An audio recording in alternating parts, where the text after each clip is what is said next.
Ever wonder if knights were really as noble as the stories claim? Did they actually rescue damsels in distress and fight dragons? Was chivalry just a medieval PR campaign? Number 1, the legacy that won't die. Knights still captivate us today. We see them in movies, video games, and Renaissance fairs. They're symbols of honor and courage, portrayed as gleaming heroes in shining armor who fought for justice and protected the weak. Children dream of being knights, adults romanticize their code of conduct, and everyone seems to know what it means when someone acts chivalrously. But the reality of knighthood was far messier than modern imagination suggests. These warriors were complex figures whose lives and values often contradicted the idealized versions we celebrate today. The gap between the myth and reality of chivalry is both fascinating and revealing of how we construct heroic narratives. Medieval knights emerged during a chaotic period of European history. After the fall of the Roman Empire, new power structures were developing, and armed horsemen became vital military assets. The word knight comes from the Old English senet, simply meaning boy or servant. These weren't necessarily nobility at first, just mounted warriors who served more powerful lords. By the 11th century, knights had evolved into a distinct social class. They received land in exchange for military service, forming the backbone of feudal armies. Tournaments, originally brutal free for all combat exercises, became popular ways for knights to train, show off skills, and win prizes. These events could be extraordinarily dangerous, with participants frequently injured or killed. Knights needed extensive resources to maintain their status. A knight's equipment was extraordinarily expensive. A well-made sword could cost the equivalent of a modern car. A warhorse might cost several times that amount. Full-plate armor represented an enormous investment, comparable to buying a small house today. This meant that knighthood was increasingly restricted to those born into wealth or those who could acquire it through service or marriage. Number 2, the rules of the game. Chivalry wasn't a single unified code. The word derives from chevalier, French for horseman, initially referring simply to the military tactics of mounted warriors. Over time, it evolved to encompass behavioral ideals, but these varied widely by region and period. The earliest chivalric literature focused almost exclusively on prowess in battle. Stories celebrated knights who were effective killers, not necessarily compassionate heroes. The famous Song of Roland, one of the oldest chivalric epics, glorifies Christians slaughtering Muslims in Spain, depicting extreme violence as honorable and righteous. By the 12th and 13th centuries, the church had begun influencing chivalric ideals. Religious elements were incorporated, encouraging knights to protect the faith and defenseless people like widows, orphans, and the poor. The Crusades were framed as chivalric enterprises, though the brutal realities of these campaigns, including massacres of civilians, hardly matched later romantic portrayals. Courtly love emerged as another aspect of chivalry around this time. This complex social game involved knights pledging devotion to noble ladies, usually married women of higher status. Despite modern assumptions, this wasn't about rescuing maidens. It was a ritualized form of flirtation that rarely resulted in actual physical relationships. Knights would wear a lady's token in tournaments and dedicate victories to her. Some scholars see this as an early attempt to civilize warrior behavior by making them answerable to women's judgment. Ramon Llull, a Catalan philosopher, wrote one of the most comprehensive guides to chivalry in the 13th century. His book of the Order of Chivalry outlined duties including defending the church, maintaining justice, protecting the weak, staying physically fit, guarding one's lord's lands, and fighting bravely in war. Llull emphasized that knights should embody virtues like wisdom, charity, loyalty, and courage. In practice, adherence to these ideals varied tremendously. Many knights were primarily concerned with gaining wealth and status.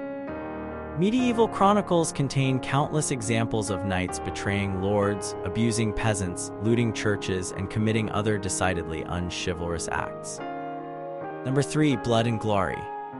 Medieval battlefields reveal a stark contrast to romanticized images. Knights weren't individual heroes seeking personal glory, they functioned as heavy cavalry and coordinated units. Their primary tactical advantage was momentum. A line of armored horsemen charging with lances could smash through infantry formations with devastating effect. Combat was brutally efficient rather than honorable. Knights aimed to kill or incapacitate opponents quickly, using whatever methods worked. They would happily stab fallen enemies through helmet slits, strike at horses to dismount riders, or use the pommel of their swords as a bludgeon in close combat. Contemporary fighting manuals show sophisticated but ruthless techniques far removed from cinematic sword duels. Tournament combat, while more regulated, remained dangerous. Early tournaments were basically controlled battles spread across miles of countryside. Knights fought in teams, trying to capture opponents for ransom. Deaths and serious injuries were common.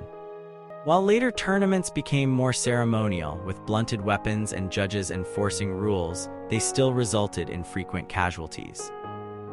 Ransom was a central part of knightly warfare. Capturing high-status opponents alive was often more profitable than killing them. When the French King John II was captured at the Battle of Poitiers in 1356, his ransom was set at 3 million crowns, an astronomical sum that severely strained the French economy.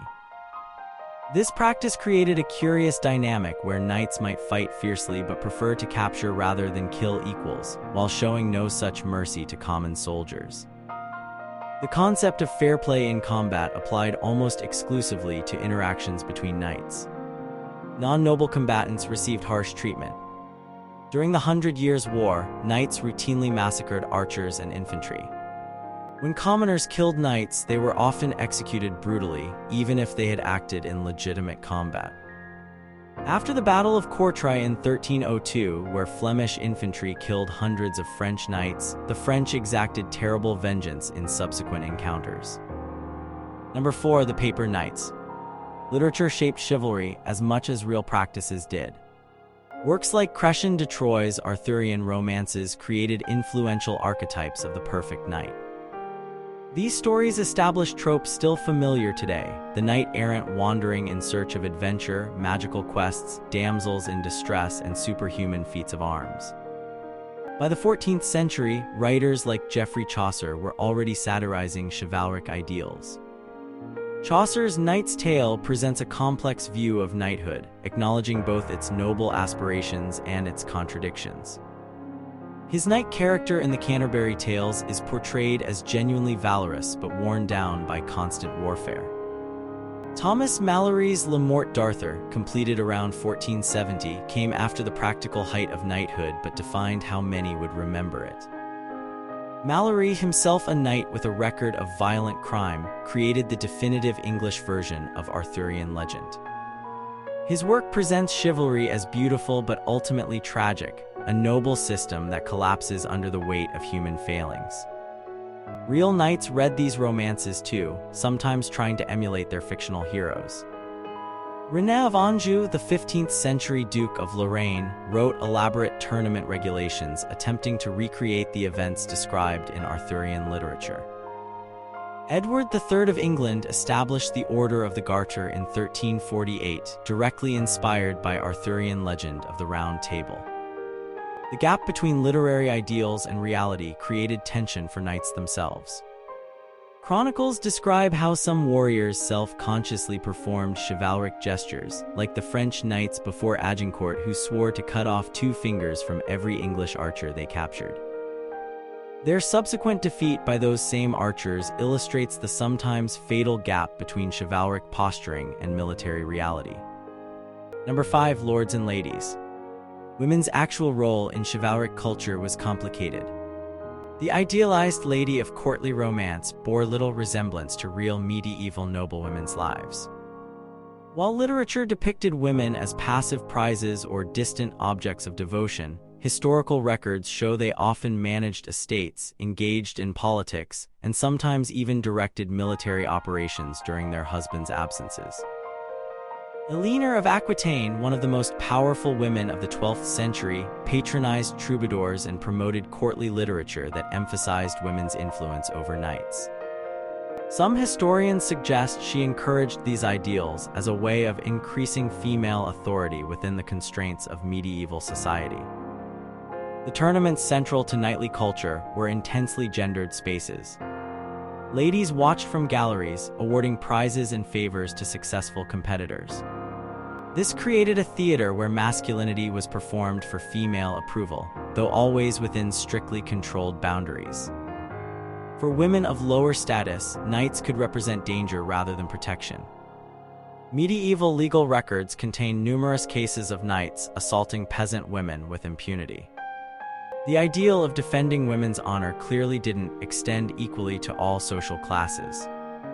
Historical women like Joan of Arc complicated gender boundaries in chivalric culture. Though not a knight herself, Joan adopted elements of knightly presentation, wearing armor and commanding troops. Male contemporaries struggled to categorize her within their understanding of proper gender roles. By the late Middle Ages, noble women were commissioning manuscripts of chivalric literature, suggesting they found value in these stories despite, or perhaps because of, their idealized portrayals of gender relations. Christine de Pizan, writing in the early 15th century, reinterpreted chivalric ideals from a female perspective in works like The Book of the City of Ladies. Number 6. The business of knighthood. Economic realities shaped chivalry in ways rarely acknowledged in romantic accounts. Knighthood was fundamentally a profession, albeit one with extraordinary social status. Knights needed income to maintain expensive equipment, horses, and retainers. War offered opportunities for profit through plunder and ransom. When Edward the Black Prince raided southern France in 1355, his knights systematically looted towns and countryside, accumulating massive wealth. This was considered entirely legitimate practice, not a violation of chivalric principles. Knights frequently served as mercenaries when their own lords weren't at war. Companies of knights traveled across Europe selling their services to the highest bidder. The famous White Company led by Sir John Hawkwood fought for various Italian city-states in the 14th century, changing employers whenever better terms were offered, with little concern for the justice of the causes they served. Tournament circuits functioned partly as professional sporting events. Successful knights could win substantial prizes, ranging from horses and weapons to cash purses. Some knights like William Marshall, who later became Regent of England, built their initial fortunes through tournament winnings. The economics of chivalry created tensions with its ideals. Knights were supposed to be generous and disdain material wealth, yet they required substantial resources to maintain their status. This contradiction led to creative justifications for acquisition. Plundering infidels during crusades, for instance, could be framed as both financially beneficial and spiritually righteous. By the 15th century, the economic basis of knighthood was changing dramatically. The increasing use of professional soldiers and gunpowder weapons reduced knights' military value. Many nobles began avoiding knighthood because of its expenses, preferring to remain squires.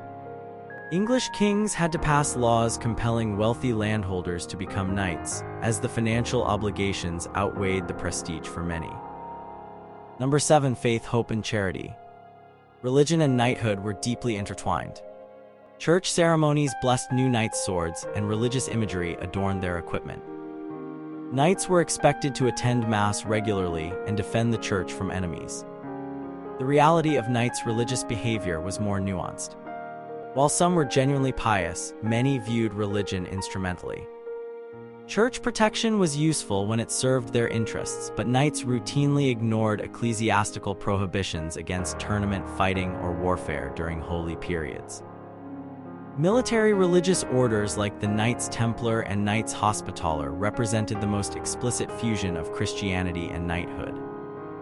These organizations took monastic vows while functioning as elite fighting forces. Their considerable wealth and power eventually generated suspicion. The dramatic destruction of the Templars in 1307 to 1314, based on largely fabricated charges, demonstrated how quickly popular opinion could turn against even the most prestigious knightly organizations.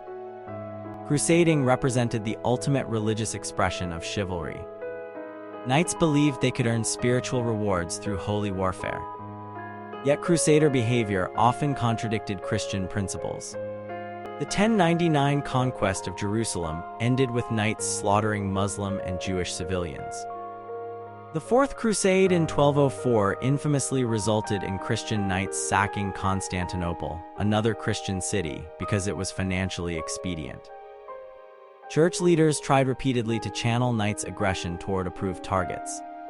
The Peace of God and Truce of God movements in the 10th–11th centuries attempted to prohibit violence against clergy, peasants, and merchants, and to ban fighting on religious holidays. These initiatives acknowledged that knights' behavior needed external constraint rather than simply relying on internalized chivalric values. Knights' tombs and funeral monuments reveal how they wanted to be remembered religiously. Many show knights with legs crossed, signifying crusading service, or with hands raised in prayer. These idealized self-presentations contrast with their documented worldly concerns and sometimes questionable conduct in life. Number 8. The changing face of war. Technological and tactical developments ultimately rendered knights obsolete on the battlefield. The longbow, first devastating to knightly formations at Crécy in 1346, could penetrate armor at long range. Crossbows were even more effective and required minimal training to use effectively.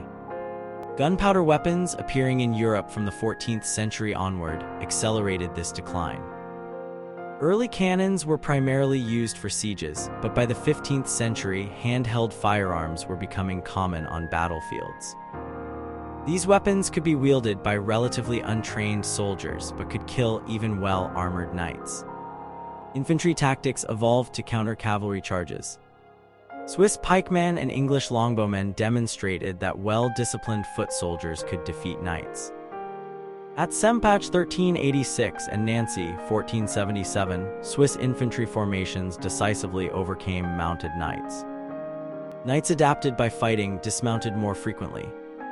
During much of the Hundred Years' War, English knights preferred to fight on foot alongside their archers. Armor evolved as well, becoming heavier and more articulated to provide better protection, but this made knights less mobile and more vulnerable to heat exhaustion. As knights' military importance declined, the trappings of knighthood became increasingly ceremonial. Elaborate suits of parade armor, beautifully decorated but impractical for combat, demonstrated status rather than battlefield utility. Tournaments evolved into choreographed spectacles with minimal risk to participants. Professional standing armies gradually replaced feudal levy systems. Monarchs preferred reliable paid forces to knights whose service was limited and conditional. By the 16th century, European armies centered around disciplined infantry formations supported by artillery, with cavalry relegated to scouting and pursuit rather than shock combat. Number 9. The myth takes shape. The Renaissance period, ironically, produced some of the most romanticized views of medieval knighthood just as its practical relevance was disappearing. Works like Ludovico Ariosto's Orlando Furioso, 1532, and Edmund Spenser's The Faerie Queene, 1590–1596, presented wildly idealized versions of chivalric behavior. Tournaments became elaborate theatrical productions. Henry VIII's early court featured jousting spectacles where the king and his companions dressed as Arthurian characters. These events had little connection to the brutal contests of earlier centuries, but helped maintain the mystique of chivalry. Cervantes' Don Quixote, 1605–1615, marked a turning point in perceptions of chivalry. This famous satire portrays a man driven mad by reading too many chivalric romances, highlighting the gap between literary ideals and reality. Yet even while mocking knightly pretensions, the novel betrays nostalgia for the values chivalry claimed to represent. Enlightenment thinkers generally dismissed chivalry as superstitious medieval nonsense. Voltaire and other philosophers saw it as emblematic of the irrational past they sought to overcome. Yet even during this period, aristocratic dueling, a practice with clear links to knightly single combat, remained common. The 19th century saw a dramatic revival of interest in knights and chivalry. Victorian writers and artists like Alfred Tennyson, William Morris, and the Pre-Raphaelites reimagined the Middle Ages as a time of noble values and artistic achievement. Their highly selective interpretation minimized the violence and inequality of medieval society while emphasizing its perceived moral clarity. This romanticized version of chivalry influenced the development of modern concepts like the gentleman's code of behavior and sporting ethics. The Boy Scout movement, founded in 1908, explicitly drew on idealized knightly values. Military academies adopted chivalric mottos and imagery. These modern adaptations retained certain chivalric ideals while quietly discarding elements that no longer fit contemporary sensibilities. Number 10, the myth we can't let go. Today's popular culture continues reimagining knights and chivalry. Fantasy literature, films, and games feature countless knight-like characters, from Star Wars Jedi Knights to Game of Thrones complex warrior figures. These modern interpretations often acknowledge the contradictions inherent in chivalric ideals while still finding them compelling. Renaissance fairs and medieval reenactment societies allow people to temporarily inhabit romanticized versions of knightly culture. Modern jousting competitions attempt to revive the sport with varying degrees of historical accuracy. The Society for Creative Anachronism counts thousands of members who participate in armor-clad combat and study medieval skills. Chivalric vocabulary pervades modern discourse. We still describe people as gallant or knightly when they show courage or courtesy. White knight has entered internet slang, while chivalry is dead remains a common lament about changing gender relations. These linguistic holdovers demonstrate chivalry's continued cultural resonance. Scholarly understanding of historical knighthood has become increasingly nuanced. Historians now examine the economic, social, and cultural dimensions of knightly life, going beyond both romantic myths and simplistic debunking. Archaeological findings, previously overlooked manuscripts, and interdisciplinary approaches continue revealing new aspects of how knights actually lived and fought. The enduring fascination with knights reflects something essential about human nature. We construct ideals that real people can never fully embody, yet we keep these ideals alive across generations. The knight, at once warrior, gentleman, defender, and servant, remains a powerful archetype precisely because of these contradictions. Perhaps the most important truth about chivalry is that it was always partly fictional, even during the Middle Ages. Knights themselves were conscious of the gap between ideal and reality. They strove sometimes to become more like the heroes of stories, even while pragmatically pursuing wealth, status, and power through decidedly unchivalrous means. So why do we still care about knights and their code? Are we simply attracted to colorful myths about a past that never existed? Or does the persistent appeal of chivalry, flawed and contradictory, as it would suggest something about the values we still wish could organize our world?